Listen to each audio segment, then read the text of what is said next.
কথা কস কার লগে কথা কস তুই? কার লগে আবার কথা কমু? মাটির লগে কথা কইতাছি। আইছিলাম আপনার উপকার করতে, আর আপনি উল্টাপাল্টা কথা শোনাই দিলেন। আমার উপকারের দরকার নাই। গত নির্বাচনে বাড়ি বাড়ি গিয়া যে আমার নামে বদনাম করছস সেটা আমি খুব ভালো করেই জানি। আমি আপনার নামে কোনো বদনাম করি নাই। আমি আমার নিজের আব্বার নামে নির্বাচনী প্রচারণা চালাইছি। এখন আমার আব্বা ভোটে দাঁড়াইছে, আপনি ভোটে দাঁড়াইছেন।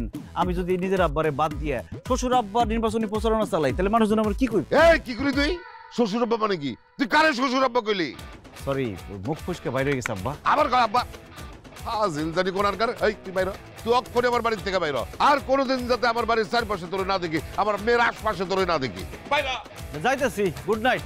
হুঁশিয়ার, সাবধান, হুঁশিয়ার। হাজিল কিরে? আব্বা কার লগে কথা কইতাছি? আরে কইস না, চোর শাশুড়ে বইরা গেছে, এখান দিয়ে ঘুরঘুর করতেছে সব। তুই এত রাত্রে বাইরে হয়েছিস কেন? কথা তুই